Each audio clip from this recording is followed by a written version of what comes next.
앱 이름은 사냥클럽 친구들을 사냥하세요야. 먼저 말할게. 이거 다운받지 마. 이건 농담이 아니야. 절대로. 이 거지 같은 앱을 들여다보거나 다운받지 마. 난 경고했어. 이 모든 일이 일어나기 전에 누군가 나에게 미리 경고해줬더라면. 때는 크리스마스 일주일 전. 난 연휴간 고향에 갈 준비를 하며 짐을 싸고 있었어.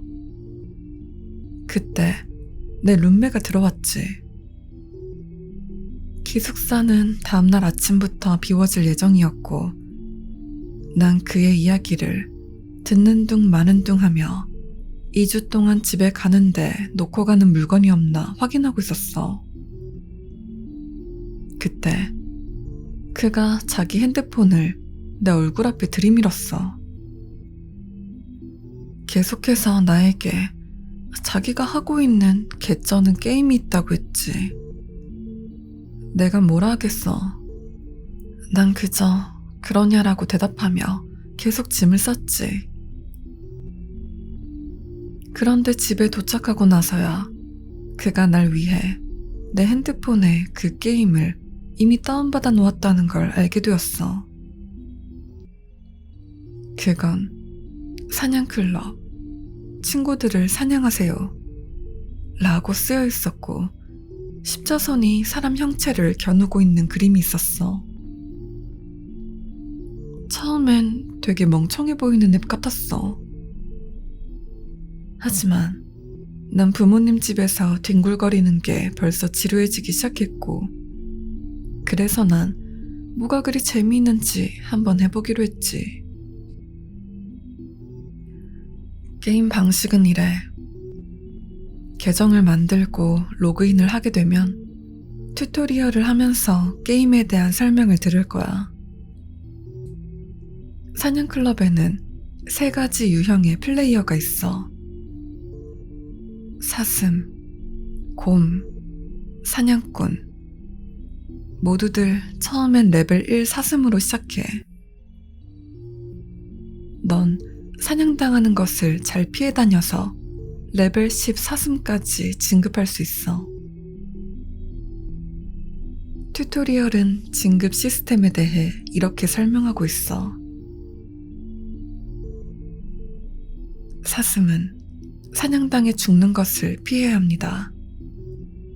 곰은 사냥꾼에게 사냥당하는 것을 피하면서 사슴을 사냥해야 합니다. 사냥꾼은 사슴과 곰, 다른 사냥꾼을 사냥합니다. 곰이 되기 위해 레벨 10 사슴이 되어야 합니다. 당신은 오래 살아남음으로써 레벨을 올릴 수 있고 레벨을 올리면 곰과 사냥꾼이 당신을 사냥하기 위해 더욱 가까이 와야 합니다. 사냥꾼이 되기 위해 레벨 10 곰이 되어야 합니다. 당신은 사슴을 죽이고 살아남음으로써 레벨을 올릴 수 있고 레벨을 올리면 사냥꾼들이 당신을 사냥하기 위해 여러 번 당신을 사냥해야 합니다. 사냥꾼으로서 당신의 목표는 궁극의 보상을 받는 당신의 여정 동안 다른 모두를 물리치는 것입니다. 곰이나 사냥꾼으로 사냥을 시작하기 위해 사냥 지도를 열고 사냥감을 찾으세요. 그리고 실제 그들이 있는 곳으로 가야 합니다. 당신이 충분히 가까이 다가갔다면 사냥 완료 버튼이 나오고 당신은 사냥감을 죽일 수 있습니다. 죽은 플레이어는 8시간 뒤 부활하지만 페널티로 레벨 하나를 잃게 됩니다. 게임의 기본적인 아이디어는 같은 앱을 가지고 있는 다른 사람들과 경쟁하는 거야. 네가 사슴이라면 곰이나 사냥꾼이 가까이 올 때 경고를 받을 수 있어. 이건 도망칠 기회가 되거나 혹은 네가 높은 레벨의 사슴이라 그들이 너에게 정말 가까이 와야 죽일 수 있다면 그냥 그들이 포기할 때까지 어디 숨어 있을 수 있어. 네가 곰이라면 당신은 모든 사슴 플레이어가 나와 있는 지도를 볼 수 있고 사냥꾼이 다가오면 경고를 받을 수 있어. 네가 사냥꾼이라면 넌 사슴과 곰이 나오는 지도를 볼 수 있지만 다른 사냥꾼들은 지도에 표시되지 않아. 사냥꾼들은 여전히 서로를 사냥할 수 있지만 지도나 경고 시스템의 도움 없이 사냥해야 해. 이 모든 건 아주 재밌어 보였어. 다만 그렇게 많은 사람들이 게임하면서 살고 죽고 하는데 난 처음 들어봤다는 게 이상했지. 하지만 내가 지역 야생 메뉴를 들어갔을 때 내 고향에만 20명 넘게 이 게임을 하고 있다는 걸 보았어. 그중 하나는 심지어 고등학교 때부터 알던 오랜 친구였어. 그래서 다음 며칠 동안 난 게임을 했어. 처음엔 느렸지만 재밌었지. 난 식료품점에서 거의 잡힐 뻔했어. 그리고 그들은 내가 운전을 해 도망치는 동안 따라왔어. 내가 따돌렸는지 그들이 포기했는지는 잘 모르겠지만 이틀 후에 난 패스트푸드 드라이브 스루에서 사냥당했어. 난 아직 음식이 나오지 않아서 줄을 벗어나 화장실에 숨었어. 몇 분 채 가기도 전에 귀엽게 생긴 고등학교 교복 차림의 여자아이가 화장실 칸막이 위로 불쑥 얼굴을 내밀더니 자기 핸드폰을 터치하면서 웃음을 터뜨리더라고. 핸드폰 진동이 울려 내려다보니 사슴 그림 위에 X 표시가 그려진 화면이 뜨더라. 8시간 뒤 난 다시 부활했어. 난 그때 레벨 8 사슴이었고 크리스마스엔 곰으로 승급했어. 이때부터 뭔가 끔찍한 일이 일어나기 시작했어. 난 다음날 위스콘신주의 수도인 메디슨에 갔고 내가 예상한 대로 거기엔 10마리의 사슴이 있었지. 난 하루 종일 그들을 추적하면서 보냈어. 그리고 그건 대학살이었어. 가장 좋았던 건 커피숍에서의 남자였어. 그는 거의 60살쯤 되었을 거야. 내가 그를 잡았을 때 그의 얼굴은 약간 벌개져 있었지. 난 보통 안녕이나 잡았다 같은 말을 해주지만 그에겐 아니었어. 난 그가 커피를 나에게 집어던지는 걸 보고 도망쳤지. 새해 전날에 난 학교로부터 전화를 받았어. 내 룸메이트 톰이 죽었다는 거야. 그들은 어떤 자세한 이야기도 해줄 수 없지만 다음 주에 내가 기숙사로 돌아와 줬으면 좋겠다고 말했어. 난 멍하게 그들에게 고맙다고 하며 전화를 끊었어. 톰은 내 절친이나 뭐 그런 건 아니었지만 좋은 친구였어. 그가 그냥 죽었다는 건 비현실적으로 들렸지. 난 그날 오후에 집에 돌아가 그 일을 떠올리지 않으려 했어. 하지만 다음 며칠 동안 난 사냥클럽을 켜지 않았어. 내가 다시 로그인했을 때 난 내가 아주 오랜 기간 동안 살아남아 레벨 10이 되었고 사냥꾼이 될 수 있다는 걸 알게 되었어. 이건 사슴에서 곰으로 승급하는 것보다 더 대단한 일이었지. 특별히 정말 사냥꾼이 되고 싶냐는 팝업도 화면에 떴어. 눈알을 굴리면서 난 얘를 클릭하고 핸드폰을 내려놓았어. 다음날 엄마가 나에게 나쁜 소식을 알려줬어. 고등학교 때부터 친구였던 잭슨 린더가 어젯밤 죽은 채로 발견되었다는 거야. 엄마가 들은 바로는 경찰들은 자살로 추정하고 있지만 아무것도 확실하지 않다는 거야. 엄마는 내 표정을 보고 나에게 다가와 꼭 껴안아주면서 날 위로해 주려고 했어. 엄마는 잭슨의 죽음이 날 슬프게 했다고 생각했나 봐. 실제로 난 슬펐지만 그 이유 하나 때문이 아니었어. 그는 사냥클럽을 한다고 내가 알고 있었던 두 번째 사람이었거든. 난 침대로 돌아가 지역 야생 항목을 열었어. 친구 목록을 처음 봤을 때 잭슨 옆에는 작은 곰 아이콘이 있었지. 며칠 전에 그건 사냥꾼을 뜻하는 십자선 모양으로 바뀌었어. 이제 그의 이름 옆엔 묘비 그림이 있을 뿐이야. 그걸 본 직후에 난 핸드폰에서 그 앱을 지웠어. 난 인터넷에서 이 앱에 대해 알고 있는 사람을 찾으려 했지. 하지만 아무것도 없었어.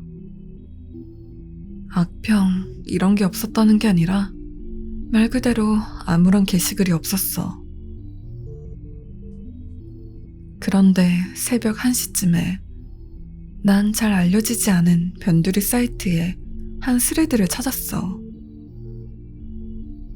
그 포스트는 1시간도 채 되기 전에 그 게임을 아냐고 어떤 사람이 올린 글이었어.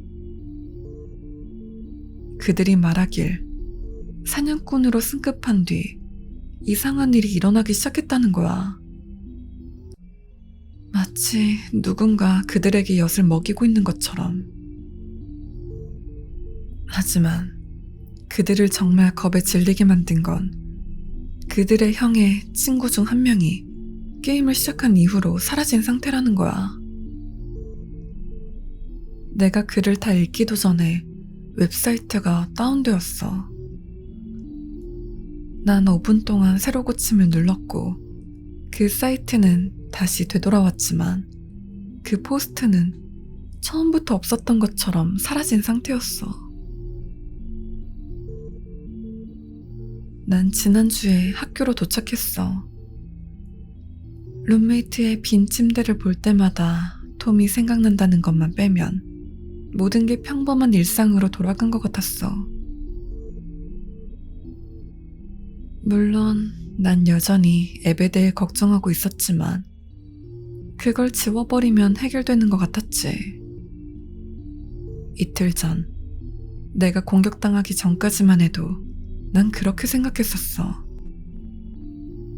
난 화학 실험실에서 늦게까지 남아있다가 나가는 중이었어. 누군가 날 주차장에서 덮쳤지. 그들은 칼을 가지고 있었지만 난 그들을 거칠게 밀치면서 차에 탈 수 있었어. 난 그가 다시 나에게 올까봐 겁에 질려서 후진을 한 다음 그곳에서 빠져나왔어. 경찰은 완전히 정당방위라고 했어. 감시 카메라가 그가 날 공격하는 장면을 찍었지. 그런데 그는 내 차 바로 뒤에서 일어나려고 비틀거리려 했고 내 차가 후진하면서 그를 쳐버리고 말았지. 내가 핸드폰을 내려다봤을 때 난 아직도 끝나지 않았다는 걸 알게 되었어. 게임이 핸드폰에 다시 깔려 있었고 알림 하나가 와 있었어. 내 손이 떨리기 시작했지. 난 그걸 열어보았어. 첫 번째 사냥을 축하드립니다. 당신은 어둠의 길을 해금하셨습니다. 당신은 사슴과 곰을 상대로 게임을 평범하게 이어나갈 수 있고, 아니면 다른 사냥꾼을 사냥하실 수 있습니다. 게임은 현실이고 진행하는 방법은 죽이는 것 뿐입니다. 당신의 사냥은 일주일간의 면역을 부여합니다. 다음 한 주 동안 당신을 사냥한 사냥꾼은 어떤 보상도 받을 수 없습니다. 일주일이 끝나면 당신은 다른 사냥을 한 번 하거나 다른 사람 5명을 이 게임으로 데려올 수 있는 2주의 시간을 부여받습니다. 사냥 한 번이나 5번의 초대는 당신에게 일주일간의 면역을 부여합니다. 어둠의 길을 걷는 당신에게 특전이 부여됩니다. 예를 들어 주변 사냥꾼에 대한 정보가 있습니다. 새로운 항목을 클릭해서 확인해 보세요. 명심하세요. 이 게임은 농담이나 몰카 따위가 아닙니다. 당신이 경찰에 연락한다면 증거인 앱은 지워질 것이며 당신은 사냥 목록에 올라가게 됩니다. 2주 동안 당신의 할당량을 채우지 못할 시에도 당신은 사냥 목록에 올라가게 됩니다. 사냥 목록에 올라갔다는 건 다른 사냥꾼들이 당신의 위치를 언제나 볼 수 있다는 걸 의미합니다. 이게 문제를 해결하지 못한다면 우리 고객 서비스 팀이 당신을 처리하기 위해 방문할 겁니다. 경고합니다. 당신의 위치나 행동은 핸드폰이나 태블릿으로 알려지는 게 아닙니다. 어디 한번 전원을 끄거나 핸드폰을 버리는 행위를 해보세요. 하지만 그건 그저 당신이 사냥할 수 있는 귀중한 시간을 낭비하는 것 뿐입니다. 모든 걸 떠나 게임을 즐겨보세요. 당신은 이제 막 어둠의 길을 시작했을 뿐이랍니다. 당신이 이 길에서 오래 버티는 만큼 당신에게 돌아갈 보상이 커진답니다. 당신의 생명을 포함해서요. 그럼 즐거운 사냥 되세요. 난 멍하게 사냥 클럽이라고 이름 붙여진 항목을 탭했고 거의 30명이나 되는 사람들이 위스콘신 주에 흩어져 있는 걸 봤어. 이름을 탭하면 그 사람의 사진과 주소, 핸드폰 번호와 이메일, 그들의 게임 능력치, 그들이 지금 면역 상태인지 아닌지도 볼 수 있었어. 나 역시 목록에 올라와 있더라. 일주일간의 면역이 거의 끝나가는데 난 내가 어떻게 해야 할지 아직 정하지 못했어. 하지만 어떤 일이 일어나든 난 내가 할 수 있을 때 경고를 하고 싶었어. 이 앱에 접근하지 마. 이 앱이 앱스토어나 플레이스토어에 있는지 잘 모르겠어. 하지만 찾을 생각도 하지 마. 광고 이메일도 열어보지 말고 다른 사람이 핸드폰을 만지게 하지 마. 난 내가 경험한 대로 경험한 곳에 이 포스트가 남아있길 바라지만 어떻게 될지 모르겠어. 한마디만 더 하자면 이 경고를 무시할 거라면 이게 실제로 존재하는지 꼭 보고 싶거나 이게 단순한 게임이라고 생각한다면 내 부탁 하나만 들어줘. 내가 추천해서 게임을 다운받았다고 말해줘.